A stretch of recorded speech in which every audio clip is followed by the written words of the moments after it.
O Jones, ele é historiador, formado pela UFPE e mestre em serviço social da mesma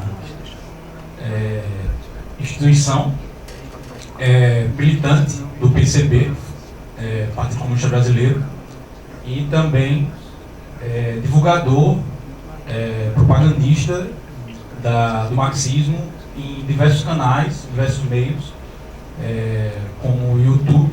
Ele tem um canal chamado Jones Manuel, que é o nome dele. É mais fácil de achar, né? E também contribui como articulista em diversos jornais, revistas, como a revista Ópera, o Brasil, comentarista no Brasil 247. Inclusive tem entrada da manhã, de 8 horas da manhã ao vivo. Ele faz essa divulgação. E também está escrevendo Revolução Africana, prefaciador do livro e organizador também, que ele vai poder tratar durante a fala.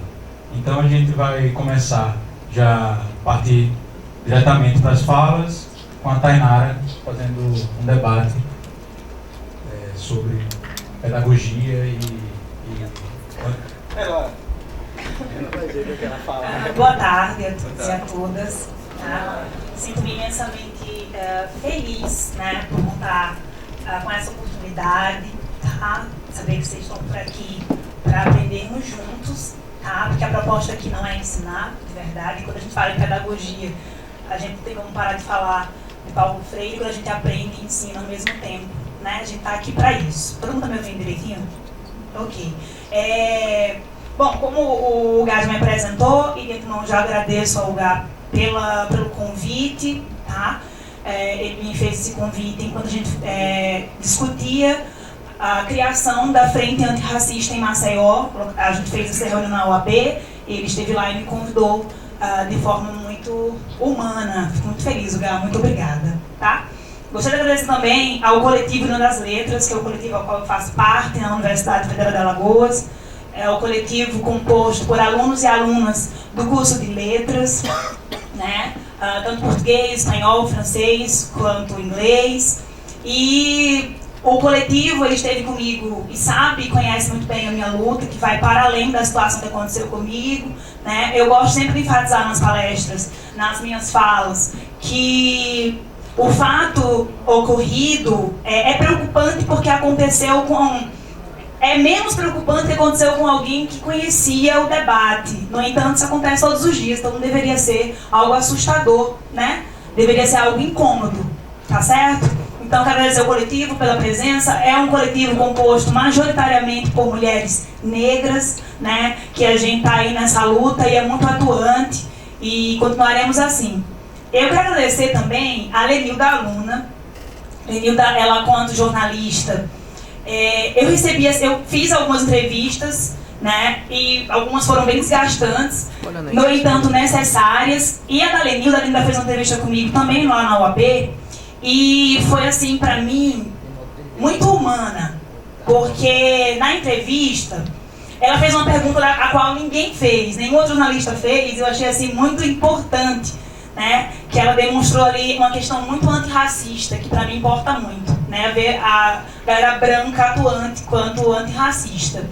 Que ela me perguntou qual a minha base teórica. Ela disse, não é possível que você, né, não tenha base teórica, porque a gente percebe na sua fala que você tem. E isso para uma mulher negra é muito importante, né? A gente sabe muito bem. Para a mulher, para o homem negro, para a pessoa preta, a gente sabe o quanto é importante perceberem que a gente tem bagagem intelectual, porque a gente precisa se reafirmar o tempo todo, tá? Isso é um saco. Então, agradeço muitíssimo pela sua humanidade, Lenilda, de verdade, tá certo? Bom, iniciando a minha fala, eu quero homenagear a minha queridíssima influenciadora Zélia Gonzalez, tá? Porque ela completou 85 anos no último dia 1º, na verdade, de fevereiro. E Lélia, ela, como professora, e eu sou uma professora, Lélia tem um debate, inclusive a comparação, ela, sem dúvidas, eu não digo que ela é a Ângela Davis do Brasil, porque ela é a Lélia Gonzalez do Brasil, sabe? Ela é a Lélia Gonzalez, ela é a representação brasileira do antirracismo, da luta antirracista classista, né? Porque a gente não dá para lutar só contra o racismo quando a gente não liga isso à classe, né? Isso é muito importante. E a Lélia, ela, quanto professora, tem uma grande influência na minha vida. E já começo falando sobre... Ela tem um artigo muito importante, que é Racismo e Sexismo na Cultura Brasileira. E ela define o racismo como a sintomática que caracteriza a neurose da cultura brasileira. Gente, isso é muito forte. Ela define o racismo como uma doença no Brasil. E é muito difícil perceber que até hoje continua assim. É muito difícil perceber que a gente até hoje discute sobre o racismo, né? E continua discutindo porque é algo emergente, é algo necessário. Então, eu quero homenageá-la pelos 75 anos, né, da nossa ancestral maravilhosa, que vale muito. E ainda no debate, no artigo dela, ela levanta duas noções muito importantes, que é de consciência e memória. Consciência é o fato de não saber, e memória, não saber que sabe. E quando a gente fala em jornalismo, de reportagens e afins, eu lembro também de um outro jornalista, de um repórter que foi me entrevistar lá em casa, de emissora, e ele, um homem negro, falando pra mim assim, olha, eu não entendo a sua dor, porque eu não sou um homem negro, mas... Eu olhei pra ele, não acredito num negócio desse, não. E ele, mas... Eu tenho famílias negras, minha família tem muita gente preta, tá? Então, assim, eu imagino quanto é a sua dor, isso me preocupou muitíssimo e me remeteu a Lélia, quando ela fala que a gente não tem a memória de que sabe, de quem somos. E por isso que eu bato sempre na tecla e que nós temos a obrigação de educar o nosso povo primeiro. E só depois, porque é assim que a gente incomoda a branquitude. Eu tenho um problema com gente que acha que tem aquele discurso sempre do fogo nos racistas. Eu acho interessante, a gente fala, é massa. No entanto, como é que a gente bota fogo no racista? Educando a favela, educando a galera preta. É assim que a gente bota fogo no racista, incomodando a branquitude. Porque não adianta a gente só gritar fogo nos racistas sem educar, sem acender. Então, a proposta é sempre acender. E nesse sentido, como a minha vertente revolucionária é educar, né, que eu me vejo muito na Lélia quando ela tem essa proposta de sempre educação, eu fiz uma carta enviada para as Américas, para o professor Reinaldo do Rio de Janeiro e para a secretária da CEMUD, ela daqui, ela enviou lá para os Estados Unidos, foi, na verdade, levou a carta. E ela é um trechinho e eu queria ler para vocês para expor mais ou menos o que eu penso com relação a isso, tá? O título, claro que a minha influência também é muito além da Angela Davis, da Bell Hooks, né, da Lélia, tem também a Djamila Ribeiro, que eu acredito muitíssimo que ela tem uma bagagem intelectual e é muito contemporânea, e é muito importante estudar gente também que continua em vida, tá? Eu quero enfatizar que eu não sou uma intelectual cheia de aprendizagem, eu estou em processo de aprendizagem, eu sou uma militante, tá? Que luta na causa antirracista classista, e eu me apresento sempre como, eu falei pro lugar, eu sou uma mulher negra revoltada com o patriarcado racista e tô aqui e comecei a ler umas teorias, é isso que eu sei, tá? Eu não sei muita coisa não, é só isso que eu sei. Então, é possível que vocês façam alguma pergunta que eu não saiba responder e eu não tenho problema nenhum em falar que eu não sei, porque nós estamos todos aqui para aprender juntos, tá certo? Então, é válido lembrar esse tipo de coisa. Na minha carta, eu deixo da seguinte forma, o título é Um Grito às Américas. Queremos parar de ser o objeto estudado para ser o sujeito da pesquisa. Aí eu deixo uma frase, esse título tem, obviamente, influência da Djamila Ribeiro, no livro Quem Tem Medo do Feminismo Negro, que é, assim, sem dúvida alguma, um clássico importantíssimo que eu aconselho todo mundo ler. Tá? Eu deixo uma frase importante que é: nós temos que falar sobre libertar mentes, assim como libertar a sociedade, que é uma frase da queridíssima Angela Davis. Quem vos fala é a juventude brasileira, a juventude negra e periférica brasileira. Falo em nome dos jovens que precisam trabalhar e estudar, mas que por muitas vezes nem emprego e nem educação de qualidade conseguem. Falo em nome da jovem negra, periférica e estudante, que não consegue ocupar a vaga de emprego por não se encaixar no perfil. Aqui no meu país, o racismo é estrutural e velado. Estrutural, pois nós, negros e negras, somos a base da estrutura. Carregamos toda a pirâmide social e não nos querem ascendendo para ocupar o topo da pirâmide. Sequer nos querem cogitando uma reestruturação social. Velado, pois tentam disfarçar o racismo usando argumentos vazios que se limitam a ter amigos negros, mas que não querem estar na condição desses amigos e tampouco assumem uma postura antirracista de incômodo pela realidade sofrida por esses amigos. Falo do país que a segurança pública protege a população branca elitizada, a população preta periférica. Do país que enxerga o jovem preto como alvo para a bala perdida, que confunde guarda-chuva com fuzil, que humilha a advogada negra dentro de um tribunal, que mata gratuitamente jovem negro dentro do supermercado, que superlota o sistema prisional de corpos negros. Eu falo do país que mulher negra precisa saber sambar e é limitada à globeleza. Eu estou falando do país que matou Marielle Francisco da Silva. Tiraram das senzalas e nos colocaram nas favelas. E se sentem confortáveis ao nos ver nela. Ao ver a favela sendo a cada dia mais marginalizada.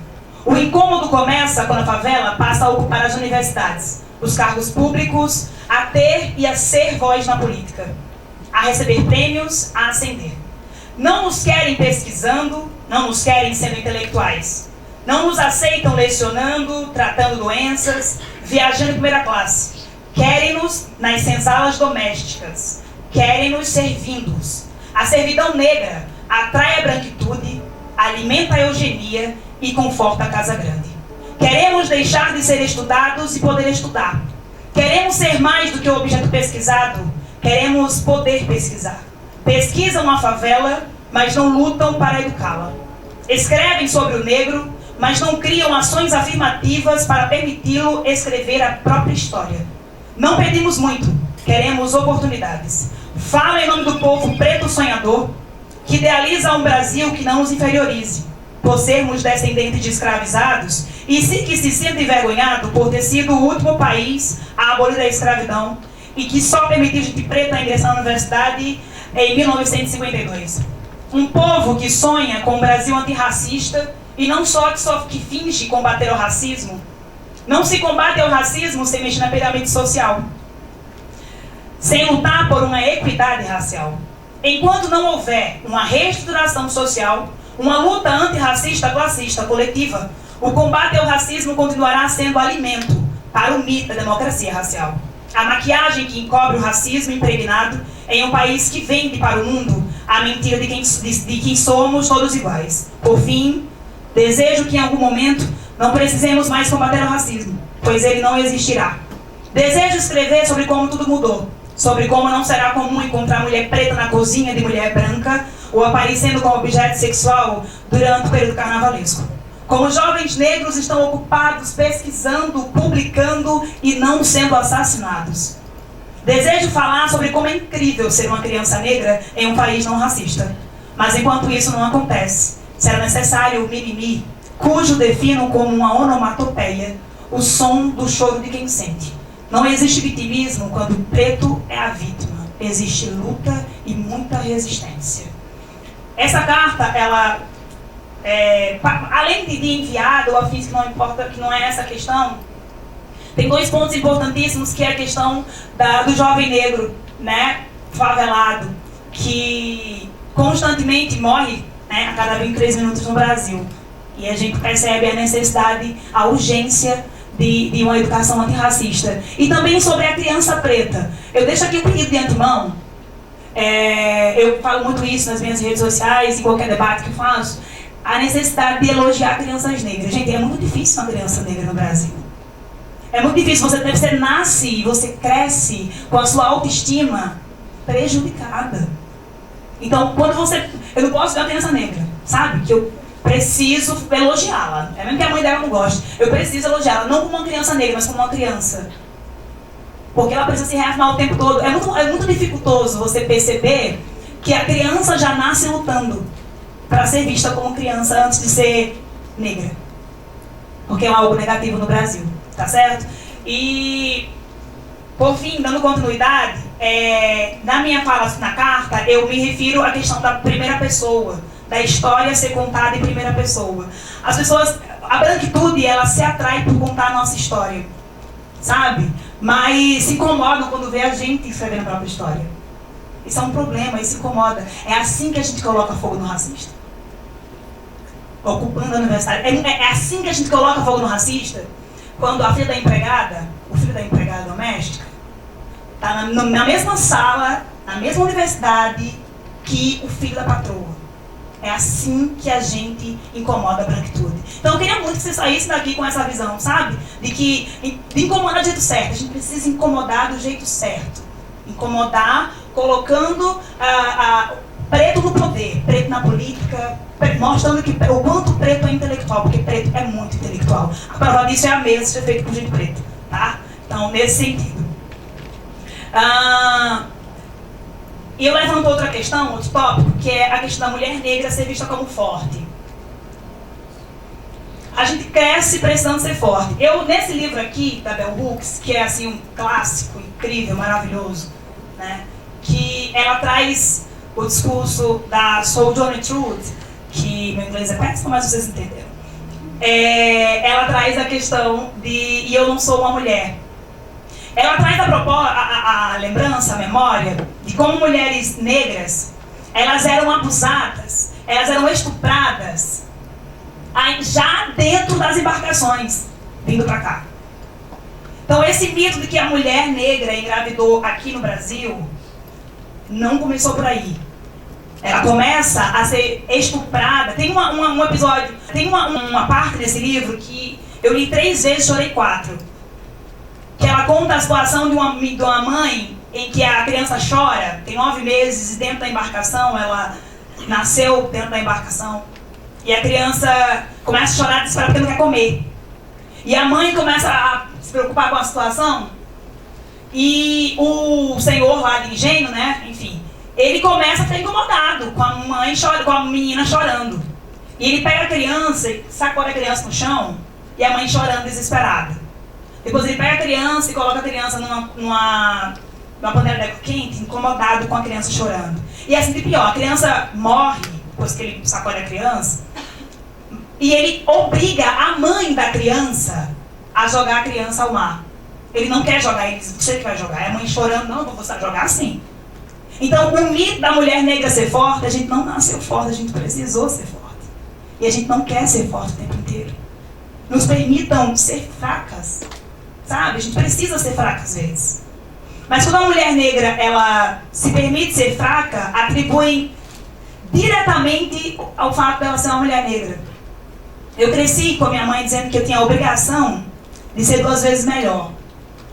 Que eu não tinha direito de ser mais ou menos, por ser uma mulher negra. E é nítido como, infelizmente, quem não é uma pessoa negra não vai entender esse debate, nesse sentido. Ele não vai entender o que eu estou falando, o quanto é difícil você precisar ser forte o tempo inteiro.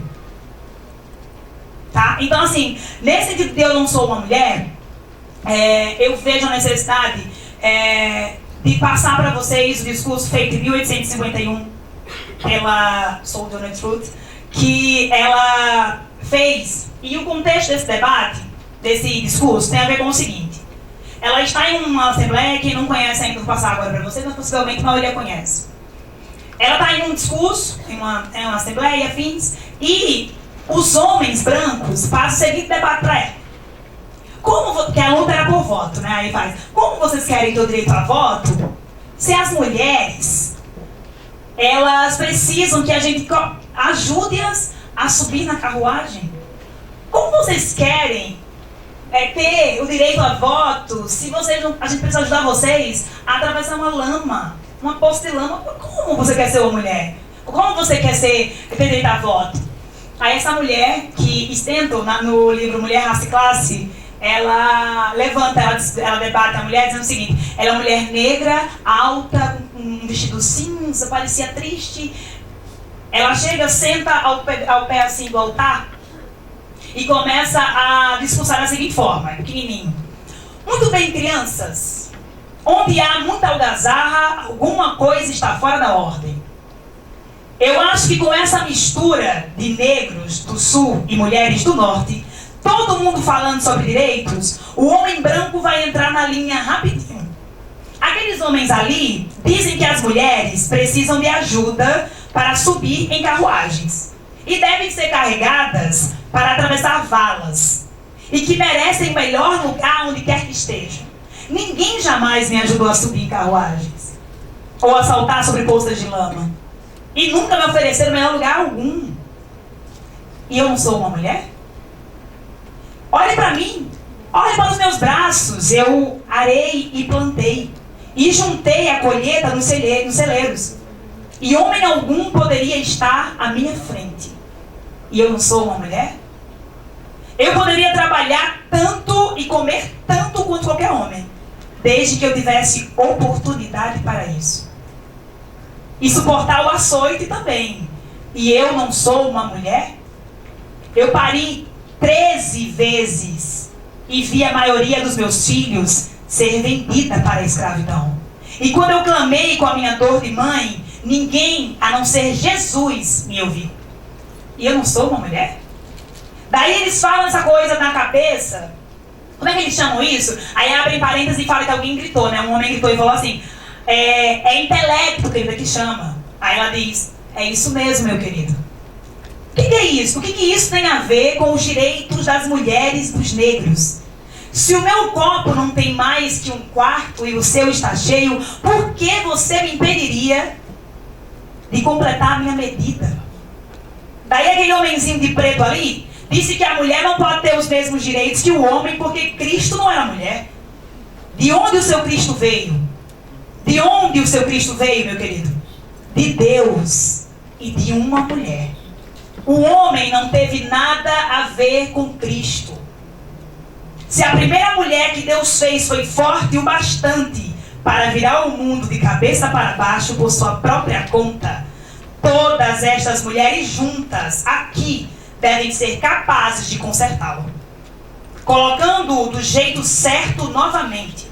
E agora que elas estão exigindo fazer isso, é melhor que os homens a deixem fazer o que elas querem. Esse é um discurso que ficou muito conhecido, por Eu Não Sou Uma Mulher. E é a partir daí que a gente começa nessa discussão de precisar. É por isso que eu falo muito da questão do feminismo e feminismo negro. Feminismo que não é interseccional não é feminismo. Se você não pensa em recorte, você não é feminista. Sinto dizer. Se você não pensa, se você diz que o seu empoderamento feminino tem a ver com você conseguir usar um biquíni e sair à rua com biquíni, se for só para o feminismo e não por uma questão de padrão social, isso é liberdade, não tem a ver com empoderamento. Em algum momento, mulheres precisaram lutar, reivindicar para conseguir hoje a gente usar biquíni. No entanto, não é mais uma luta. Vocês entendem que tem essa questão? Se você, como uma mulher branca, não percebe a gravidade de que mulheres negras têm a necessidade de serem eu peço desculpas. Olha, eu peço desculpas. Eu respeito muitíssimo o feminismo branco. No entanto, ele não me representa. Eu respeito muito o feminismo branco. No entanto, quando não pensa numa questão de interseccionalidade, quando não pensa na proposta de recorte, vocês entendem? Eu peço que vocês me entendam, pessoas feministas brancas, que vocês lutam por uma causa importante, por causas importantíssimas, mas nós, mulheres negras, primeiro ainda precisamos lutar para sermos vistas como mulheres. E só então lutar como uma. Então existe aí uma gravidade que a luta sim é importante ser coletiva, no entanto, nós precisamos entender que o recorte é necessário. E que, infelizmente, a luta feminista branca elitizada não assiste a feminista negra favelada. Isso é muito importante perceber. Tá? Bom, e o meu último tópico, que é a questão do antirracismo e a representatividade, essa questão do feminismo negro ainda, eu gosto de citar o exemplo da minha sogra. Quando a ocorrida aconteceu comigo, minha sogra fez uma fala que eu me segurei para não chorar na UAB, mas acabei chorando. A minha sogra, ela chegou, foi tomar um café comigo e ela pra mim, eu vou chorar, porque pra mim a minha sogra é uma pessoa incrível, analfabeta, lavadeira, ela negra, ela representa pra mim toda a humanidade e toda a minoria, sabe? E toda a intelectualidade, sem precisar ler uma teoria.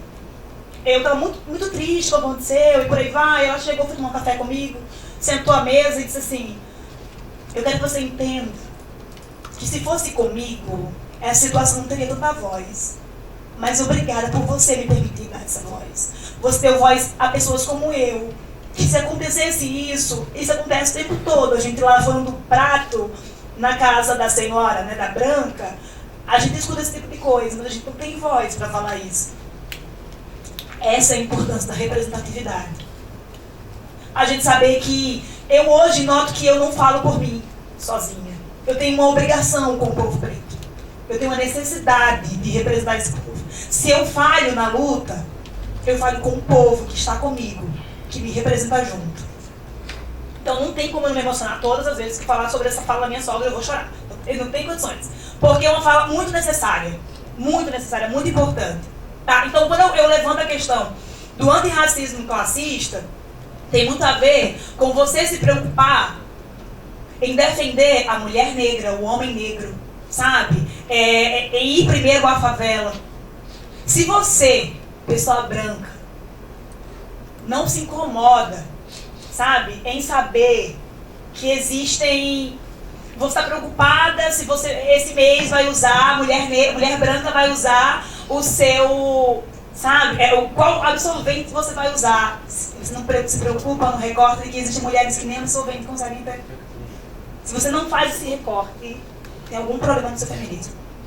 Se você vai a um restaurante e lá você encontra gente preta só servindo e não comendo à mesa, a sua defesa antirracista tem um problema, tem uma deficiência. O antirracismo tem a ver com o incômodo. A que ponto você, pessoa que se diz antirracista, é incomodada com a situação? Até que ponto você se incomoda com isso? Até que ponto você fica indignado com a situação? Até que ponto você é elitizado e elitizada? Então, eu acredito que eu queria causar essas interrogações em vocês, né, essas perguntas, no sentido de, será mesmo que eu sou antirracista? Será mesmo que eu me incomodo tanto com saber que eu tenho privilégio? Será que eu prego a proposta de que meu lugar de fala não é esse, por isso não vou falar? Eu queria enfatizar que lugar de fala tem a ver com você compreender o seu lugar e falar a partir dele, e não ficar em silêncio. Lugar de fala tem a ver com você, pessoa branca, entender seu privilégio e falar a partir do privilégio, e não ficar em silêncio. Tá? Então eu queria provocar essas perguntas em vocês, no sentido de questionamento do que é ser antirracista, né, do incômodo causado, de como incomodar, de como atear fogo nos racistas, porque a gente atea fogo no racista, como eu já falei, com educação, com perspectiva educativa, tá? Agradeço muitíssimo e é isso, gente.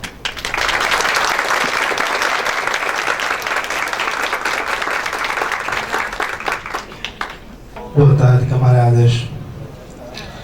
Eu vou deixar os agradecimentos para o final, que eu acho sempre melhor. E aí vou começar logo nossa conversa, nosso debate.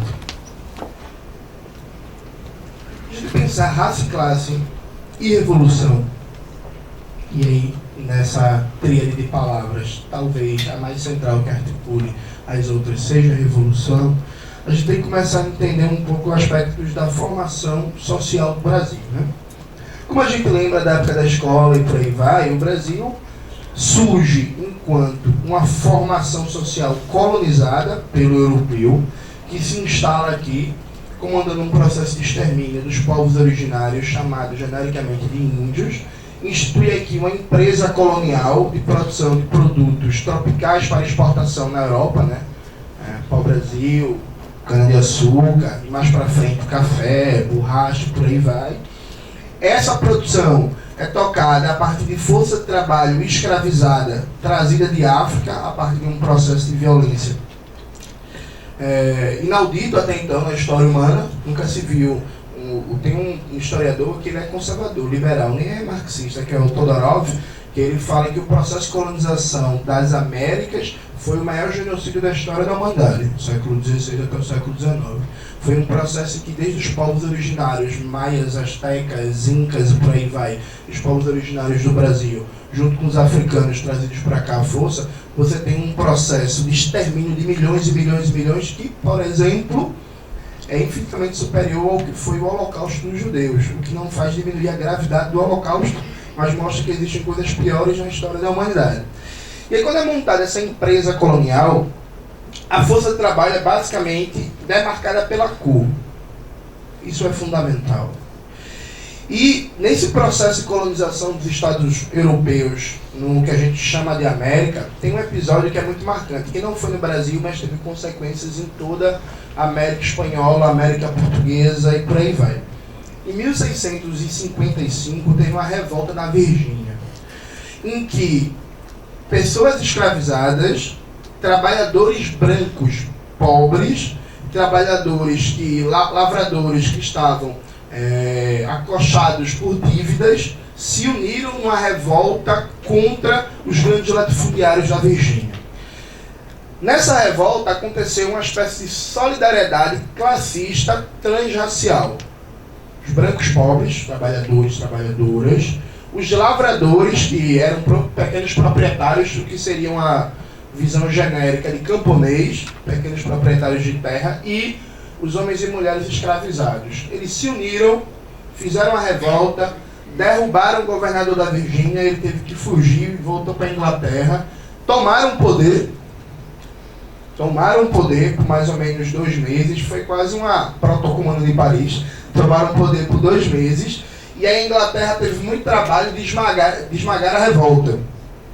Teve que mandar vários soldados para o navio, e aí naquela época não existia avião, era navio, o navio demorava 2 meses, 1 mês e tanto para chegar da Inglaterra na América, então teve todo um processo de esmagamento que foi muito demorado. Quando essa revolta foi esmagada na Virgínia, 1 mês depois se aprova um novo código jurídico na Virgínia. Esse código jurídico, ele acaba com a escravidão de pessoas brancas, que ainda existia na Virgínia. Então, por exemplo, um trabalhador pobre podia ser escravizado a partir de dívida, e aí ser tratado igual a um trabalhador negro. E ele cria pela primeira vez a categoria social e jurídica do branco. Até então, até essa revolta na Virgínia, não existia em nenhum código jurídico a ideia de branco, existia a ideia de negro, que era a pessoa escravizada. Mas o branco não existia. Isso é muito importante. Sabia-se quem era branco, quem era negro. E quem não era negro era um simples não ser. A partir dessa revolta, os códigos jurídicos da Virgínia criam a categoria do branco, colocam ele como um sujeito de direito que não pode mais ser escravizado, instituem um processo de código civil burguês muito antes da Revolução Francesa, que é: a partir de agora, quando você tem dívida, a execução da dívida em caso de não pagamento incide sobre a sua propriedade, mas não pode lhe escravizar. Que é um avanço frente ao Código Civil da Revolução Burguesa antes, né? Tal. E aí institui, a partir daí, uma solidariedade racial. Porque a partir de então, o branco pobre passa a ter um status social e jurídico a despeito da sua classe frente à população negra escravizada. Porque agora ele não pode mais ser escravizado, agora ele é tratado como um sujeito de direito, agora ele é tratado como um cidadão, no sentido burguês moderno da palavra cidadão, e agora, frente ao negro, ele passa a receber certos privilégios que antes ele não tinha. Por exemplo, um grande latifundiário, se matasse o seu escravo, ele não era preso. É considerado um crime. A partir de agora, todo branco, fosse proprietário de escravos ou não, que cometesse uma violência contra uma pessoa negra, não era mais, por exemplo, julgada. Ou seja, se cria um novo sistema de dominação,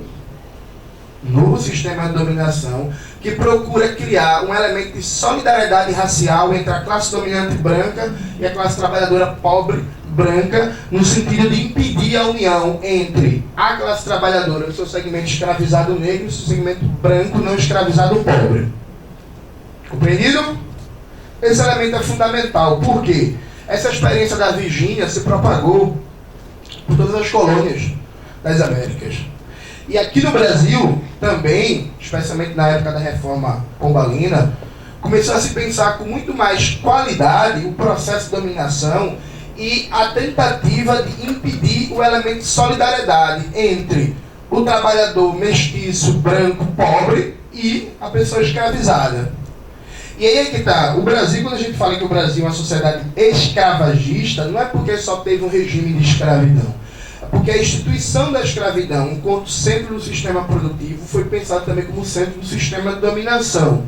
De tal sorte que aqui, a coroa portuguesa e a administração colonial tomaram várias medidas também jurídicas para instituir esse elemento de solidariedade racial transclassista. Para que o branco pobre se veja não como elemento das classes do trabalho, mas como branco, primeiramente. E por que isso é fundamental? A partir do século XIX, vai cair.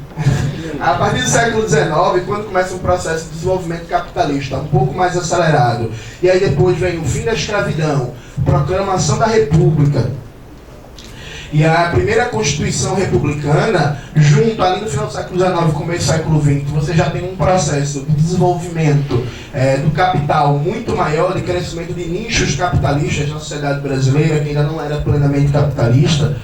Esse processo de fim da escravidão fez com que a classe dominante brasileira fez um negócio muito esperto, especialmente o senador, toda vez eu esqueço o nome dele, Vergueiros de alguma coisa. Era senador por São Paulo, que foi o primeiro cara a organizar a imigração de trabalhadores europeus para cá, para o Brasil.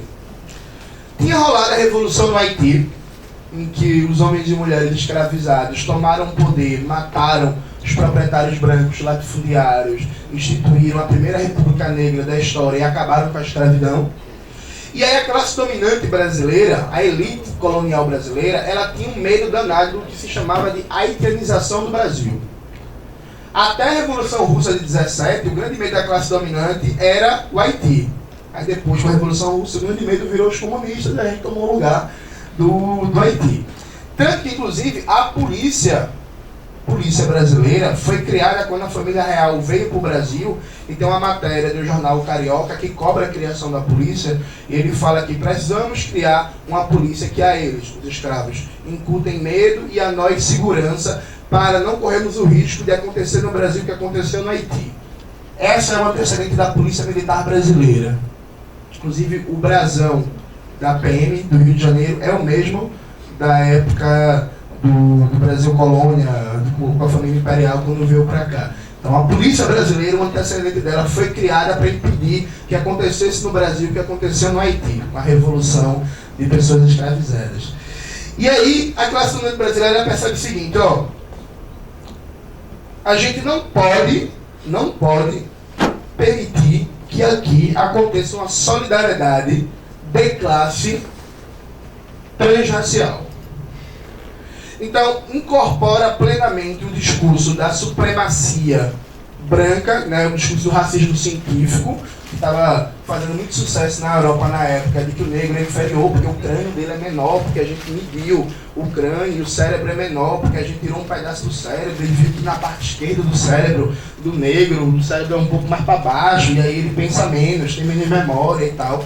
Todo aquele discurso de supremacia racial. Importa uma porrada de trabalhadores brancos da Europa, né, da Itália, da Alemanha, da Polônia e por aí vai, cria um discurso oficial, porque veja, isso é um discurso oficial do Estado brasileiro, é um bagulho que os presidentes, por exemplo, da República, que a gente chama de República Velha, diziam, que é, o Brasil é um país atrasado porque é um país mestiço. Um país mestiço, aqui não é um país branco, aqui teve muito preto, muito índio, ou então o Brasil é um país atrasado porque é um país tropical, e povos de clima tropical são necessariamente povos indolentes, preguiçosos, e não conseguem produzir muita riqueza. Esse foi o discurso oficial do Estado brasileiro até 1930, quando Getúlio Vargas sobe ao poder. Então veja, se cria um discurso de estigmatização da nação brasileira a partir do seu caráter negro e indígena, nesse caso um caráter não branco, traz um contingente gigantesco de força de trabalho branca da Europa, se faculta para essa força de trabalho branca da Europa possibilidades de mobilidade social que a população trabalhadora negra não teve. Então, por exemplo, no Rio Grande do Sul, os programas de imigração davam direito de acesso à terra. Então, se formou no Rio Grande do Sul uma comunidade de pequenos lavradores, o que seria mais próximo de camponeses, com acesso à terra, com capacidade de prosperar financeiramente, que a população negra não teve. Assim como em São Paulo, várias famílias que hoje são de classe média são descendentes europeus que vieram para cá no século XIX e tiveram possibilidades de mobilidade social que a população negra não teve. E aí se institui no Brasil uma dinâmica que é muito interessante. Veja, o Brasil é um país de capitalismo dependente. E essa palavra significa muito. Não é uma palavra a mais. É uma palavra central na compreensão da gente, do nosso país, da nossa luta política. O que é que significa ser um país de capitalismo dependente? Significa basicamente, fundamentalmente, 3 coisas. Coisa número 1, a gente tem um papel subordinado na divisão internacional do trabalho. O sistema capitalista é mundial. O Brasil é tão capitalista quanto a França, a Alemanha, os Estados Unidos. Só que a forma de ser capitalista do Brasil não é o mesmo da França, não é o mesmo dos Estados Unidos, não é o mesmo da Alemanha. A Alemanha, por exemplo, é um país de capitalismo central, com altíssimo nível de desenvolvimento científico-técnico, com soberania política, com controle do seu sistema financeiro, com protagonismo na geopolítica mundial. O Brasil é um país de capitalismo independente, que é basicamente uma grande fazenda misturada com um grande cassino, uma produção centrada na agroexportação, por isso grande fazendão, com outro polo na especulação financeira, seja a partir do sistema da dívida, passando pelo rentismo, que perpassa toda a economia. E aí, um exemplo básico. Uma loja como a Ricardo Eletro, o grande lucro dela não é vendendo eletrodoméstico. O grande lucro dela é fazendo especulação financeira em cima das vendas de eletrodoméstico que ela faz, colocando juros, por exemplo, de 120% no carnê.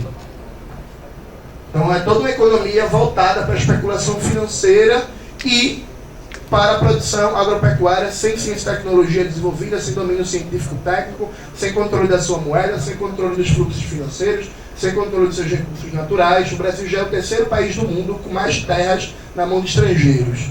A gente só perde para a Rússia e para a Uganda, por exemplo. Os poços do pré-sal do Brasil estão quase todos nas mãos de multinacionais, da Noruega, da Inglaterra, da Holanda, da China e por aí vai. O sistema elétrico brasileiro, obra inclusive do governo Dilma, está quase todo na mão de empresas chinesas. E por aí vai. Os remédios que a gente toma, 80% da química dos remédios são importadas porque a gente não produz internamente. Ou seja, nós somos um país de capitalismo dependente que tem um papel subordinado na divisão internacional do trabalho e que tem a sua economia basicamente controlada hoje pela economia estadunidense, que ainda é central no controle da economia brasileira, e depois vem China, França, Alemanha e por aí vai. Por sermos um país de capitalismo dependente com papel subordinado, isso significa que nossa economia funciona estruturalmente transferindo riqueza para fora. Então, o Brasil é uma máquina de produzir riqueza e enviar para fora. E a gente pode pensar isso a partir de vários exemplos. Por exemplo, saiu um levantamento do Banco Central ano passado que mostra que, em média, 66% dos titulares de títulos da dívida pública brasileira são fundos de investimento de bancos estrangeiros. Então a gente está pagando juros em cima da dívida pública e está mandando para fora. Ou, por exemplo, uma empresa como a Ford, que é uma empresa norte-americana que tem fábricas no Brasil, ela vende os carros no mercado brasileiro, no Mercosul, e faz a remessa de lucros para fora. Paralelo a isso, ela vende peças da sua matriz norte-americana para as filiais brasileiras que montam com valor superfaturado. Porque esse valor realiza um processo de transferência de valor da subsidiária brasileira para a matriz, aliado a descontos, isenções fiscais que o Estado dá o terreno, e por aí vai, etc, programas de incentivo. Então, nossa economia ela funciona estruturalmente transferindo riqueza para fora. Toda multinacional no Brasil, ela manda seus lucros para fora. E a última vez que se tentou instituir uma lei de remessa de lucros no Brasil para controlar e dar uma reduzida nesse envio de riqueza para fora foi no governo João Goulart, em 1964. Nunca mais foi debatido com seriedade, por exemplo, no Congresso Nacional, uma lei de remessa de lucros no Brasil. E aí, ser um país dependente com papel subordinado na divisão internacional do trabalho, transferir estruturalmente riqueza para fora implica em outra coisa, que é... E aí isso é a questão de lógica, veja. Se nós somos uma economia que está estruturalmente transferindo riqueza para fora, a gente precisa dar um jeito para manter o nível de acumulação de capital internamente. Né? Imagine que se a economia brasileira fosse um balde, por exemplo. Se o balde tem um furo que está vazando, uma hora a água do balde vai toda embora, se ela não for reposta. Então a gente está transferindo estruturalmente riqueza para fora. E como é que se compensa isso a nível interno? Se compensa com níveis sempre mais intensos de exploração sobre a força de trabalho brasileira. É o que o Rui Mauro Marini chamaria de superexploração da força de trabalho. A força de trabalho é sempre em ritmos mais permanentes, seja a partir de mecanismo de mais-valia absoluta, seja de mais-valia relativa, ela é sempre mais explorada em ritmos cada vez maiores, porque essa exploração cada vez mais intensa da classe trabalhadora garante uma manutenção do nível de acumulação de capital interno a despeito da constante transferência de valor. Tranquilo isso? Ficou muito tranquilo não, né? Mas enfim. Nas perguntas a gente pode melhorar a explicação. Eu estou sendo meio ligeiro porque eu tenho muita coisa para falar e quero chegar no ponto G da revolução. Então veja, essa economia dependente, que funciona estruturalmente transferindo valor para fora, superexplorando a sua força de trabalho com papel subordinado, ela tem alguns problemas. Aqui no Brasil nunca teve estado de bem-estar social. Não teve porque não pode ter. Aliás, nunca teve estado de bem-estar social na Argentina, no Chile, no Paraguai, no Uruguai, na Bolívia, na Guiana, etc, etc, etc, etc. Porque as economias periféricas não conseguem montar esses sistemas políticos com maior nível de estabilidade democrática e de igualdade de distribuição de renda. De tal sorte que aqui, para controlar o que o Alberto Passos Guimarães, que é alagoano, chamava de classes perigosas, é necessário níveis de dominação, de violência, que são incomparáveis com o que existe no centro do sistema capitalista. Por exemplo, a polícia toda da Inglaterra, para matar 400 pessoas, ela demora mais ou menos 1 ano e meio a 2. A polícia do Rio de Janeiro, para matar 400 pessoas, ela consegue isso em números oficiais, se pá, em 1 mês, e a gente sabe que os números oficiais são sempre abaixo do que é a realidade, né? Então, a gente convive com níveis de violência, níveis de brutalidade, formas de dominação mais bárbaras, infinitamente maior do que os países do capitalismo central. Então, nosso Estado burguês, ele mata muito mais, ele encarcera muito mais. A violência das classes dominantes a nível privado, nem preciso falar, Alagoas, por exemplo, é um Estado que tem vários latifundiários, que tem as suas milícias armadas que matam. Volta e meia, um sindicalista que está falando uma coisa que não quer, um trabalhador que está reclamando, um padre da Igreja Católica que é a favor da luta pela terra e aí está falando besteira lá e o capanga do lado fundiário do usineiro vai lá e mata. Então a gente convive com um nível de violência política que não perde nada para a Colômbia, por exemplo. Outro dia desse, eu achei muito engraçado, e que a prova de Harvard é uma merda, a Tabata Amaral, ela foi dar uma entrevista, né? Aí ela falou assim: na história brasileira, nós só conhecemos 2 pessoas que foram mortas por suas ideias políticas. A Marielle Franco e a Ceci Cunha.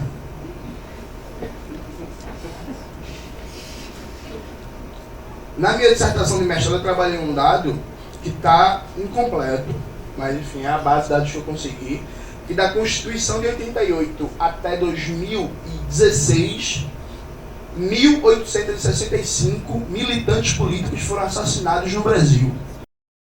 E repito, esse dado está muito abaixo do que é a realidade. Muito abaixo mesmo. Porque eu, por exemplo, percebi que tem vários casos de militantes da MST assassinados, que o cara é assassinado num assentamento, claramente foi um crime político, mas a polícia vai e diz que foi crime passional, e diz que foi acerto de contas, que é uma categoria metafísica muito boa do jornalismo policial e da polícia, acerto de contas. E aí acabou. E aí, enfim, inventa qualquer desculpa para não colocar como crime político, que a gente sabe que foi, né? Então veja, a gente convive com um nível de violência que é até difícil Tem um amigo meu, que é de partido lá em Pernambuco, Pedro Guerreiro, ele estudou medicina em Cuba, né? E ele teve uma dificuldade da porra de explicar pro cubano como é que no Brasil tinha tiroteio todo dia, a gente não está em guerra civil. Cubano não conseguia entender isso. Como assim? Porque na época que o Pedro Guerreiro estava lá, foi na época do caso do Amarildo, né? Do assassinato do companheiro Amarildo. E aí o cubano, curioso, querendo entender, tipo assim, meu irmão, porque no Rio de Janeiro a polícia tá todo dia dando tiro, matando gente, tem tanque de guerra, tem helicóptero, tem metralhadora .50 apontado para a favela, tirando de cima. Você não está em guerra civil. E o Pedro foi tentar explicar para ele um conceito, que não é nem um conceito, é mais uma ideologia de financiamento da realidade da violência urbana, do enfrentamento à violência, que é o que eles usam para justificar isso. E o cubano não conseguia entender. No universo simbólico dele, se você está todo dia trocando bala, nem trocando bala na real, está todo dia sendo gente assassinada, se o Estado está usando tanque de guerra, helicóptero blindado, metralhadora .50 quando a população está em guerra civil. E aí Pedro teve que explicar para ele que o nosso normal, que não significa que é positivo, normal é outra categoria sociológica. O nosso normal, o nosso cotidiano é esse, é o cotidiano da dominação burguesa no Brasil. E aí que isso cria um problema para a burguesia. Porque veja, o capitalismo existe se legitimando a partir de um discurso democrático, né? Do Estado de Direito, estamos aqui um advogado, ele aprende isso na universidade, né? Do Estado de Direito, da Constituição, do respeito às leis, do positivismo jurídico, do Hans Kelsen, esse negócio todinho. Ele aprende na faculdade, e a gente aprende que existe uma democracia, que a gente vota, que é bonito, que a gente escolhe os governantes, que a gente escolhe as políticas, que a política funciona de acordo com a lei, que tudo funciona de acordo com a lei, e que é um país democrático, né? Ela tem oportunidade para todos, e se você é pobre é porque você não se esforçou o suficiente, porque a meritocracia depende do seu esforço, etc, etc. Como compatibilizar essa ideologia burguesa, republicana, de igualdade? Foi, tá acabando o tempo já? Tá me encarando aí, pô. Como compatibilizar essa ideologia burguesa de liberdade, de igualdade, de fraternidade, de democracia, de Estado de Direito, com uma realidade fática em que você tem um Estado, como no Rio de Janeiro, em que a polícia, junto com o governador, está no helicóptero mandando bala e dizendo que tem que acertar na cabecinha, que é isso mesmo, que é bonito, e que não é novidade, viu? É outra coisa muito importante. Desse mesmo eu estava conversando com o Adriano, no dia que eu cheguei aqui, foi quando? Terça-feira? A Adriano estava me falando que ele achou que Paraisópolis foi uma ruptura de uma barreira civilizatória. Eu discordei da Adriano, eu falei, Adriano, em 2007, governo Lula, a polícia do Rio de Janeiro foi lá, matou 17 pessoas, falou que foi troca de tiros, como sempre, né? Que é outra coisa que eu brinco, que a bandidagem brasileira é a pior do mundo, né? Porque ele sempre troca tiro com a polícia nunca leva um tiro. Ou então, quem sabe, a polícia brasileira era aprender aquele truque do Neo, da Matrix, que a bala vem e desvio. Aí a polícia vai e mata 17 pessoas, perguntaram pro Lula o que ele achava disso, o Lula falou, companheiro, não se responde bandido com flores. Legitimou o assassinato de 17 pessoas. Então, assim, esse discurso oficial não é novidade. Na nova República Brasileira, da Constituição de 88 até hoje, o único líder político que pode dizer que tentou fazer uma política de segurança diferente é o Leonel de Moura Brizola, quando foi governador do Rio de Janeiro. Fora Brizola, mas ninguém tem moral, ninguém tem moral para dizer assim, não, quando eu fui governador, quando eu fui ministro, quando eu fui presidente, eu tentei mudar a política de segurança no Brasil, que é fundamental no extermínio da população negra. Enfim, voltando. E aí, veja, é preciso uma forma de legitimar tudo isso, justificar tudo isso e fazer esse encontro entre a realidade de genocídio da população negra trabalhadora, a realidade de violência onipresente, de violência no campo, de violência nas favelas, de violência nos morros, de perseguição a sindicalistas, de perseguição a movimento estudantil, de perseguição a militantes, a jornalistas, a ativistas dos direitos humanos. Preciso fazer esse casamento entre essa realidade e a ideologia jurídica burguesa republicana. Quem faz esse casamento? O racismo. E aí esse ponto é muito importante. Tem um documentário que concorreu ao Oscar, que é o Democracia em Vertigem. Documentário que as pessoas gostaram, choraram, ficaram emocionadas. A diretora, inclusive, outro dia desse a gente trocou uma ideia no Instagram, ela falou que assiste meu canal, falou que gosta e tal. Muito de boa, inclusive, a Petra, muito simpática. Mas o documentário ele tem um problema. Ele parte de uma concepção de democracia que é assim, ó. A democracia brasileira não era boa, mas estava melhorando. Porém, contudo, todavia, veio um golpe e aí fudeu. Né? Veio o golpe e aí depois do golpe Bolsonaro e por aí vai.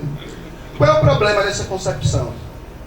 Na visão que se coloca que a democracia brasileira não era boa, mas estava melhorando, durante esse período histórico, foi um período em que a população carcerária mais cresceu na história da República Brasileira. Atenção, esse dado é importante. De 2013 até 2015 foi o período em que a população carcerária mais cresceu na história da República Brasileira. Mais que no período FHC, mais que no período Collor, mais que no período Sarney, mais que no período dos militares, mais que no período JK, mais que no período Vargas, mais que no período Dutra. A população carcerária brasileira explodiu. Hoje a gente tem mais de 800 mil presos, um terço deles nem sequer julgados foram. Estão em prisões provisórias que deveriam ser legais, deveriam ser provisórios, né? Mas, enfim, estão lá presos. Nem preciso dizer a maioria pobres, pretos, favelados, homens entre 18 e 29 anos. Foi o período na história republicana brasileira que a população carcerária mais cresceu. Foi o período que o número de pessoas negras assassinadas pelo Estado cresceu de maneira violenta. Foi o período que o número de mortos no campo também cresceu de maneira assustadora, especialmente a partir de 2009. 2009 tem um pico. Fosse um gráfico, o negócio faria assim, ó, vinha assim, pá, 2009. Uou! Pessoas assassinadas no campo. Ou seja, se concebe um sistema como democrático a despeito do fato de ter a polícia que mais mata no mundo e ter o terceiro sistema carcerário que mais encarcera no mundo e se pá, pior sistema carcerário do mundo. Se pá, o Brasil tem hoje o pior sistema carcerário do mundo em termos de violação de direitos humanos e tortura. Então, como é que você consegue conceber isso como uma democracia a despeito desses dados? É simples. O racismo é, dentre outras coisas, um sistema de desumanização do ser negro. Então, foi muito bem colocado pela fala que me precedeu, Tainara. O racismo, ele faz com que o ser negro não seja visto como plenamente humano. A partir disso, você consegue fazer com que o nível de convivência entre um processo e um discurso oficial de democracia e o extermínio de 70, 60 mil pessoas não encontre tanta contradição. Porque a gente bem sabe, né? Quando morre alguém com sobrenome alemão, que é o caso, aquele caso da Suzanne von Richthofen. A menina matou os pais, já é um bagulho meio sinistro, matou os pais, como diz no interior, vai correr bicho, né? Porque, enfim, vai correr bicho. Mas assim, o caso ganhou tanta repercussão midiática, tanta coisa assim, porque foi de uma família rica com sobrenome, né, alemão, holandês, sei lá que porra é essa. Diariamente, e aí tem um documentário que é perfeito nisso, que é o TV A Uma Cebosa, que foi produzido pelo Departamento de Sociologia da UFPE, que ele mostra que, ó, as pessoas da classe trabalhadora negra, geralmente assassinadas, elas são mostradas não como seres humanos, nos programas policiais, como coisas. Então assim, fulano, 15 anos, levou 4 tiros no Ibura. Segundo a família, ele tem envolvimento com drogas. Bronca, muita bronca. Aí ele vai fazer o comercial, lavar, do lavão, o sabão, que não sei, pronto.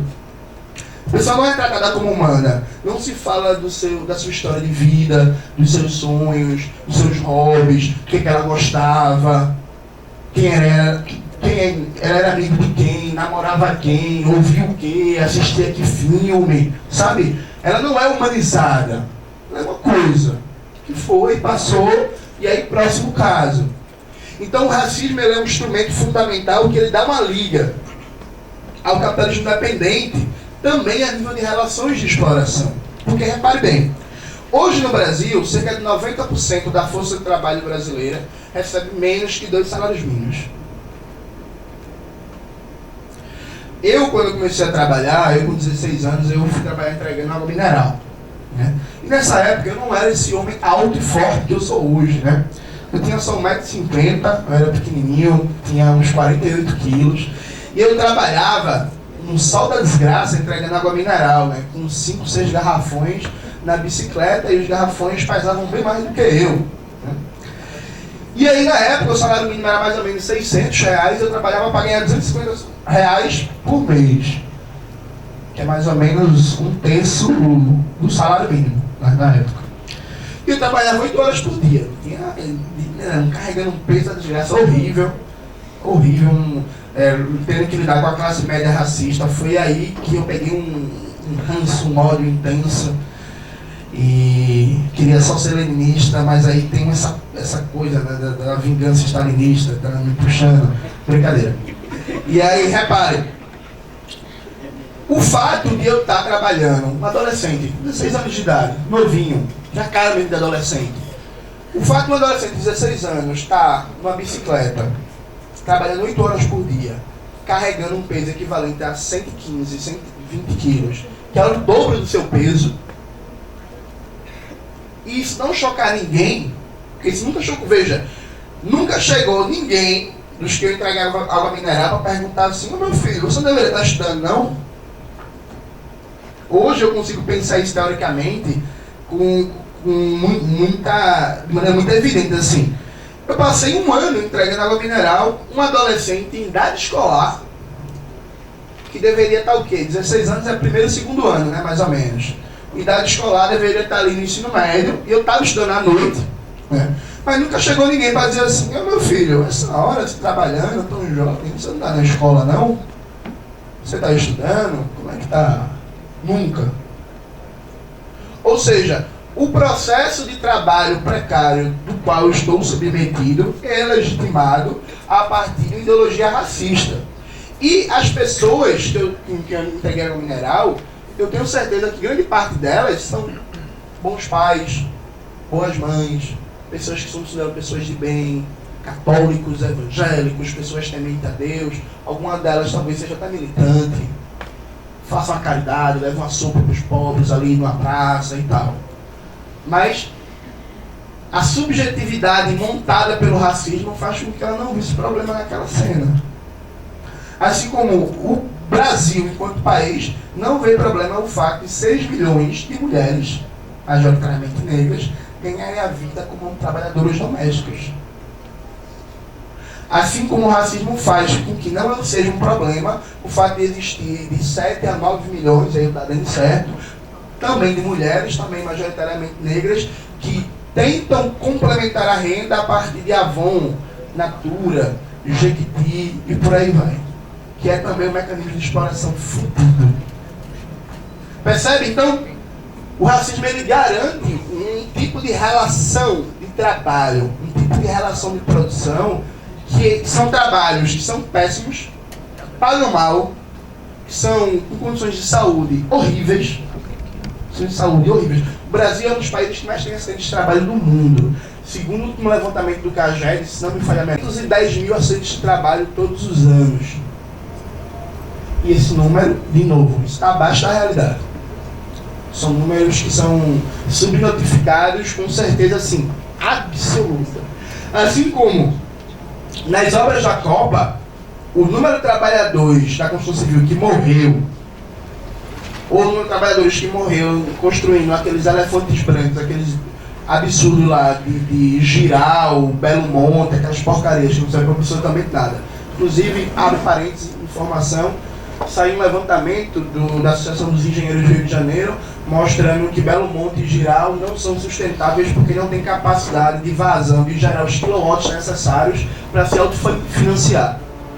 Nós estamos vendo, talvez, um dos maiores elefantes brancos da história da República Brasileira, depois da Transamazônica, a merda que os militares fizeram lá.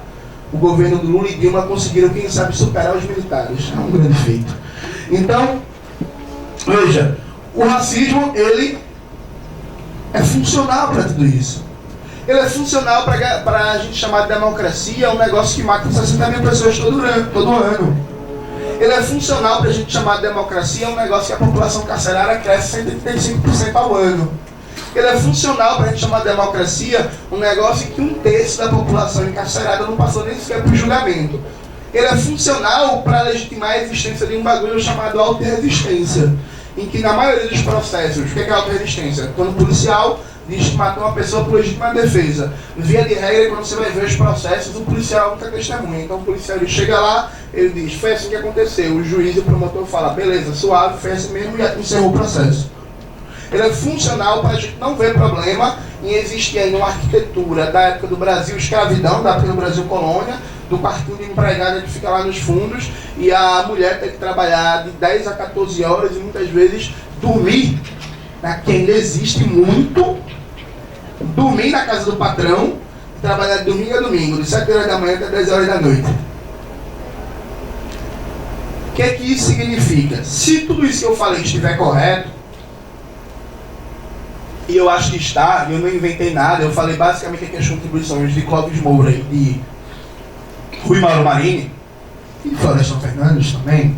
Se tudo isso que eu falei estiver correto, isso significa que o enfrentamento ao racismo passa por colocar na ordem do dia a Revolução Socialista do Brasil.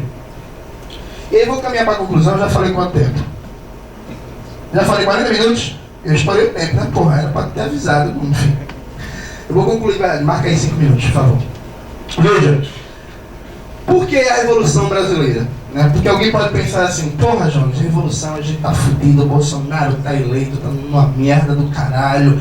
Agora não é a hora da frente ampla com o Luciano Huck?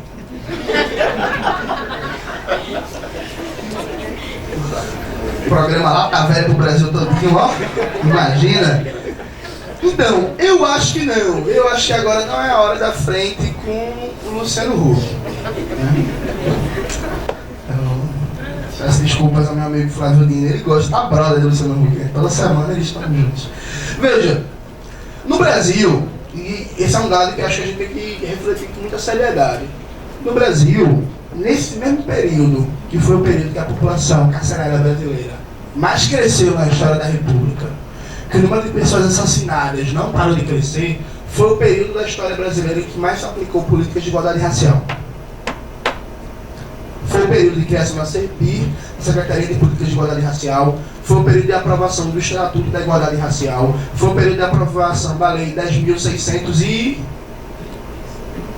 essa mesmo, que institui o ensino de história e cultura africana, afro-brasileira e indígena.